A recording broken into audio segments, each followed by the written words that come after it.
Hola amigos, bienvenidos a su programa de Reavivados por su palabra. Hoy estaremos estudiando el libro de Josué, capítulo número 11. Como siempre, antes de iniciar nuestro estudio, dos cosas a recordar. Uno, todos los días tenemos la posibilidad de estudiar la lección de escuela sabática con el pastor Jonathan Márquez, días sábados el repaso general. Y además de eso, pues vamos a orar. Apreciado Dios, rogamos que al iniciar nuestro estudio en esta hora, podamos encontrarnos contigo y descubrir una vez más al Dios que es capaz de vencer toda coalición y que es capaz de ayudarnos a conseguir resultados que nadie más pensaría que eran posibles alcanzar. En nombre de Jesús, amén. Capítulo 11 de Josué, en cierta forma es muy similar al capítulo 10. Cuando nosotros recordamos lo que vimos en el capítulo 10, ¿se acuerdan que se había hecho una coalición de reyes, ¿no? Que se había formado con Adonisedec, en el versículo 3, y que estaba entonces el rey de Hebrón, de Jarmut, de Laquis, de Eglón. En el capítulo 10 sencillamente nos mostró el libro de Josué cómo Dios a través del pueblo fue capaz de destruir a todos estos pueblos que de una u otra forma eran un impedimento para el cumplimiento de su promesa. En el capítulo 11 vamos a tener otra alianza, una alianza similar a la que vimos en el capítulo 10, pero en esta ocasión vamos a ver que estos eran los de la región del norte. Entonces en el versículo 1 se nos dice que Jabín, rey de Hazor, que se enteró de todo lo que había ocurrido, entonces él convocó a Jobab, rey de Madón, y a los reyes de Sinrom y de Aksaf, ¿no? Y dice en el versículo 2 que también llamó a los reyes de la región montañosa del norte, a los de la región al sur, al lago del Kineret, a los de los valles, a los de Nafot Dor al occidente. También llamó, dice el texto, a los cananeos de oriente, cananeos de occidente, a los amorreos, a los hititas, a los fereceos, a los jebuseos de las montañas y a los heveos que viven en las laderas del monte Hermón en Mizpa. El versículo 4 nos da un detalle bastante peculiar e importante a la hora de estudiar este tipo de narrativas. Dice el texto que todos ellos salieron con sus ejércitos, salieron con sus caballos y además de eso salieron con sus carros de guerra. Cuando examinamos las narrativas acerca de las batallas en la época bíblica, lo normal, cuando hablamos de tecnología de guerra, lo normal era las personas. Las personas eran los instrumentos de guerra en el mundo antiguo. Entonces, luego, cuando se logra la domesticación de los caballos, entonces los caballos ahora pasan a ser parte de las herramientas del ejército. Entonces, claramente un caballo da una ventaja estratégica militar a la hora de estar en una batalla, puesto que al estar en un caballo, la persona que lo monta tenía primero mayor acceso para matar o herir a las personas que le rodeaban. Además de que la fuerza propia del caballo generaba en cierta forma un escudo, una defensa. El caballo salía a atacar y entonces cuando la persona quería atacar al caballo, el caballo se lo llevaba por delante o lo golpeaba con una de sus patas. Entonces, los caballos se convirtieron, por lo tanto, en algo muy importante dentro de las guerras. Y entre más caballos tuvieses, a mayor cantidad de caballos, pues mayor poderío militar tendrías, ¿no? como rey. Pero no solo eran ejércitos y caballos, dice el versículo 4. Dice el versículo 4 también que tenían carros de guerra. Entonces, este es otro dato que es supremamente importante. ¿Por qué? Porque cuando el texto habla de carros de guerra, ahora se había logrado montar una estructura que podía ser de distintos materiales al caballo y entonces esto iba a proporcionar mayor defensa a la persona o a las personas que iban a estar sobre estos carros. ¿Qué significaban estos carros? Protección, y tú en el carro podrías, por ejemplo, colocar a una persona que podrías tener muchas habilidades con el arco. Entonces el carro de guerra se iba moviendo y podrías poner allá los arqueros y los arqueros entonces iban a empezar a disparar con sus flechas y iban a estar protegidos por el material mismo del carro. Al igual, a los carros se les podía colocar en las partes de los lados espinas o púas que si alguien se encontraba con el carro iba a terminar herido.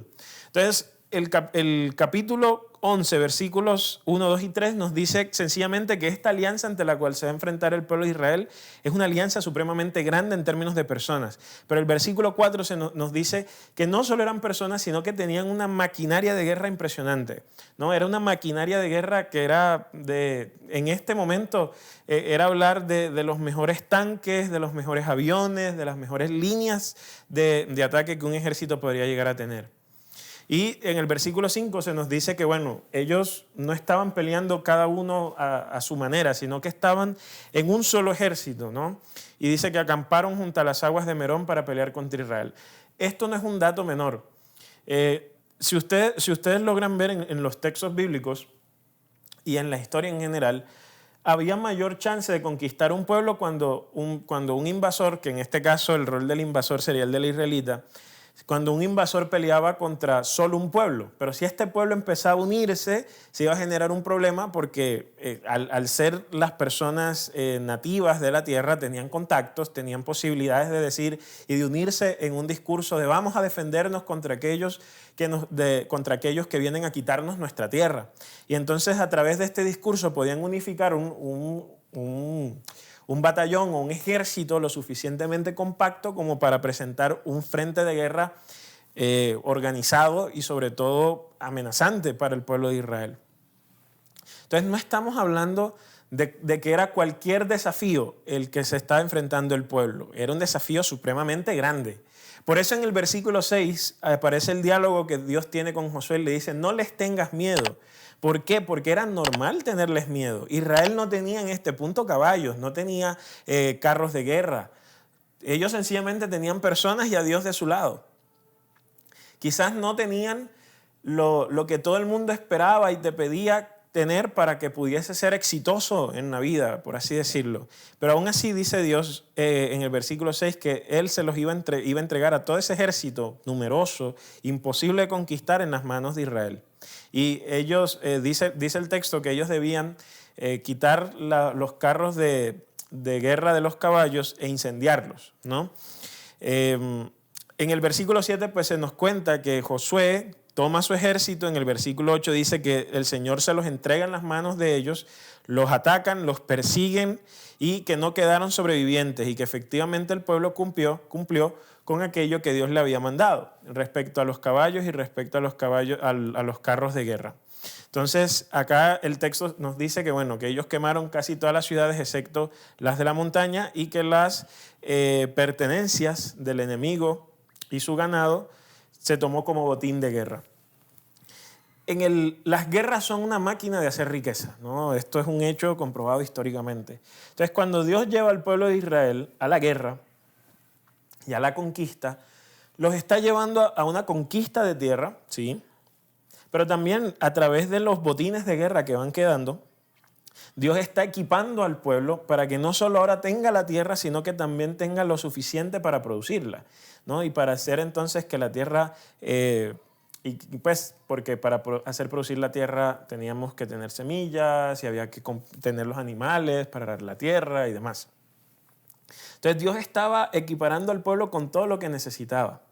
Y se lo fue dando poco a poco. Miren que no fue que Israel tuvo que pelear una sola guerra y entonces ya conquistó todo el territorio que Dios le había prometido. Es más, hacia el final del capítulo 11 logramos ver cómo el texto nos hace un resumen o una síntesis de cómo fue toda la conquista que Josué y el ejército de los israelitas, junto con la ayuda de Dios, cómo fue esa conquista que ellos lograron de todos los territorios y pueblos y naciones que Dios les había prometido. Entonces, desde esa óptica y desde esa perspectiva vemos que el éxito del pueblo de Israel involucró ir una tras otra vez a estar y depender de Dios. Pero que a medida que iban pasando las guerras, Dios en cada una de las guerras les iba dando lo necesario para seguir adelante y sobre todo para mantener la promesa que Él había hecho. En el capítulo 11, lo que nosotros vemos una vez más, porque en cierta forma el libro de Josué es el cumplimiento de todas las promesas que Dios le había hecho al pueblo desde el Génesis, el capítulo 12, en la persona de Abraham. Entonces, desde Génesis en Abraham, o más bien desde Abraham en Génesis, donde se hace la promesa, y de allí en adelante, esa promesa que se repite una y otra vez, se ejecuta, se cumple en Josué. Entonces Josué, la gran enseñanza teológica que nos deja el libro de Josué en términos de todo el libro, una verdad que se repite una y otra vez en las Escrituras, especialmente en el libro de Josué, es Dios cumple sus promesas.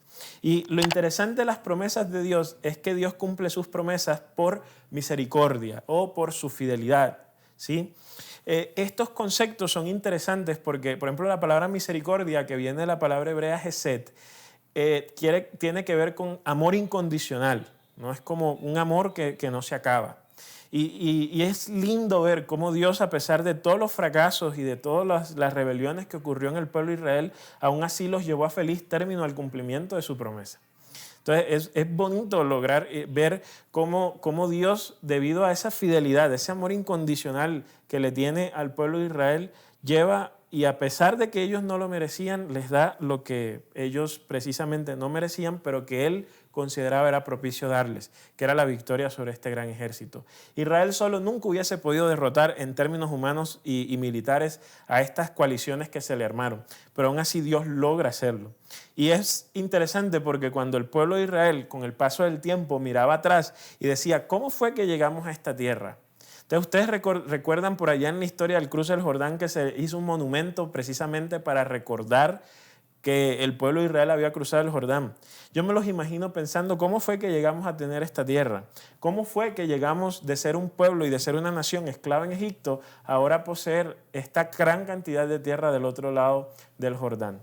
Y la respuesta iba a ser tan solo una cosa, fue por la gracia y el amor incondicional de Dios.